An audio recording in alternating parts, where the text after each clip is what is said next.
Welcome to 18th Century Cooking. I'm your host, John Townsend. Today we're doing turkey two totally different ways because it's Thanksgiving, we have to do turkey.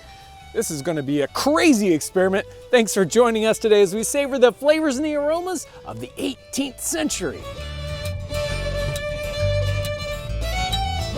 So we're joined today by Ryan, the camp cook. He's gonna do one turkey, and I'm gonna do another turkey. My turkey is going to be the very right out of the 1796 Amelia Simmons cookbook kind of turkey. We're gonna hang it by the fire, we're gonna stuff it, we're gonna do all that normal stuff that you would expect for an 18th century turkey.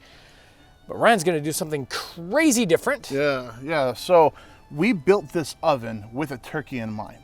And so that's why we made the whole thing bigger, right? But then we went to the cookbooks and it was like, they're not really baking turkeys. So I'm winging it. I'm basically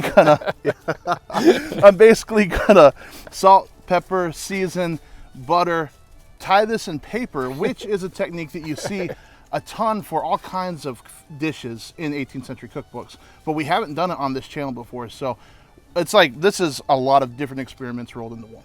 The papering is gonna look hilarious. I just know it. I can just see it. That's like a gift wrap turkey. And then put it in the oven. It's gonna be hilarious. So while Ryan is buttering his bird, let me read to you this Amelia Simmons recipe real quick to stuff and roast a turkey or fowl. 1 pound of soft wheat bread, 3 ounces of beef suet, 3 eggs, a little sweet thyme, sweet marjoram, pepper, salt. Add a gill of wine, fill the bird therewith, and sew it up. Hang down to a steady, solid fire, basting frequently with salt and water, and roast until steam emits from the breast. Pull 1/3 of a pound of butter into gravy, dust flour over the bird, baste with gravy. That sounds good, doesn't it? Serve with boiled onions and cranberry sauce. There you go. Pretty simple. So let me get started on this.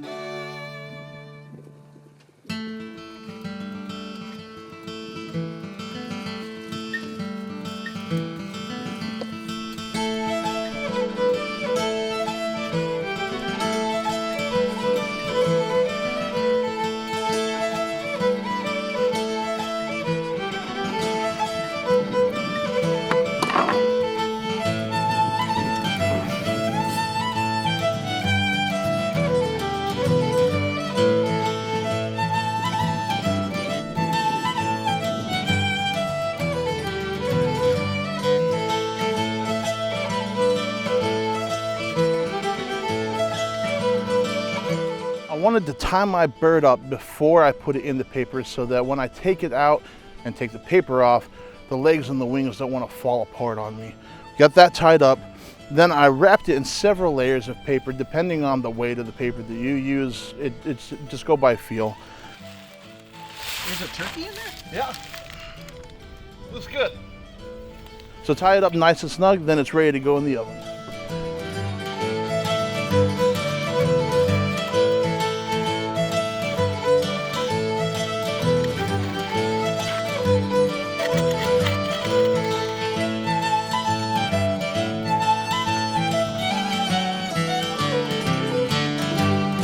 So how you feeling, Ryan?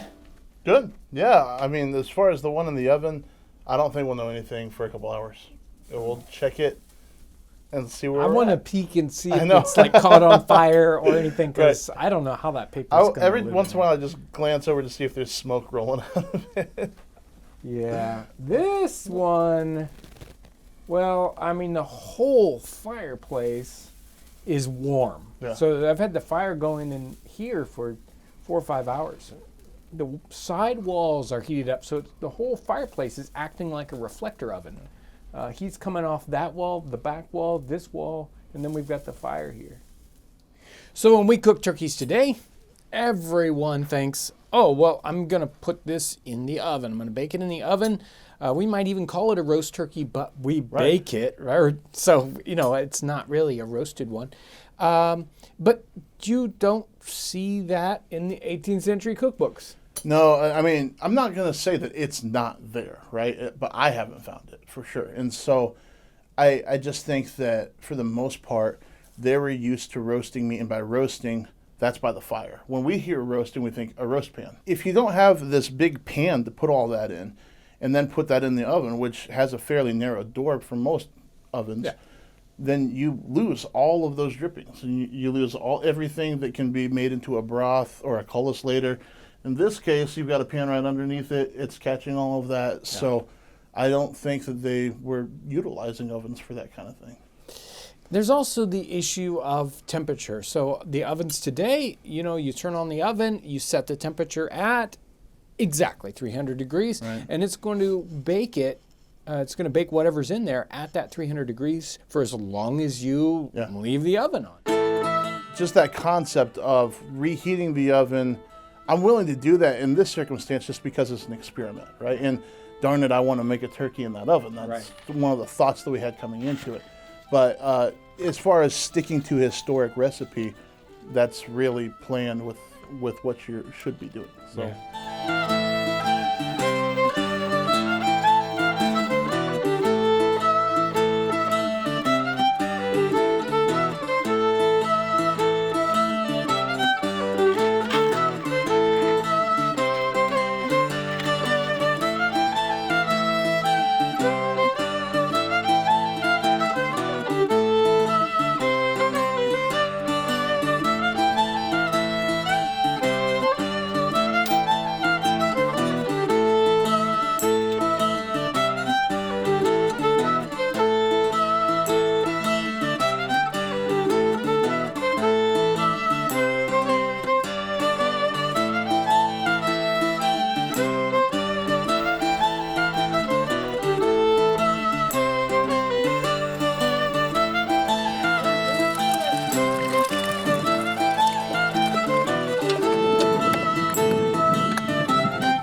It's time to try out these turkeys. They smell great.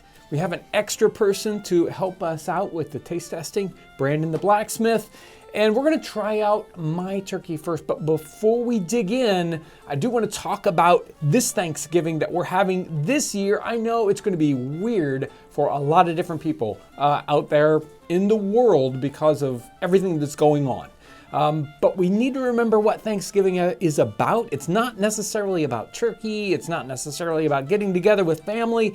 It's about being thankful for all the amazing things we do have. So we do want to be thankful, regardless of whether we can get together in big groups or not. It's an amazing thing. So we've got my turkey. We're going to try it out first. Hey, cheers and happy Thanksgiving. Happy Thanksgiving. There we go. And now, the first turkey. Very good. That stuffing, whoa. This stuffing's really good. You can taste the wine in it. And strangely enough, the soup, which you think would give it a bad taste, really gives it a really good taste. I didn't get much skin on my piece of turkey. And what's interesting is the herbal flavors that he put in there are still really coming through. And a lot of times what you get with a turkey, or any meat really, is you've got your rub, and then you get much past the surface and you don't have a whole lot of those flavors, but it really permeated well. And also, I think the turkey benefited from having the stuffing in it, holding that think so, moisture too. in, right? So even though we don't do that in a modern sense, it really helps the turkey not to dry out from the center. Right. You know. Yeah. Yeah, and I don't know if there was something to the fact that it was hanging, and so the moisture is kind of coming down Right. the whole time. Right. Okay, so that was the turkey that hung by the fire. Now it's time to try out the crazy experimental Ryan turkey. Yeah. Right? Yeah, so at the 2-hour mark or so, I took that turkey out of the oven. I took all the paper off of it, and I put it back in the oven for, I'd say, 40 minutes. And then I didn't like how it was coloring up, so I decided to put a little fire on either side of it so that it would brown a little bit better. And then before that fire went out, I closed the door so that the whole oven would just fill with smoke, and it would sit in that smoke for a little while. So let's see if it tastes smoky at all. You were just cheating, man.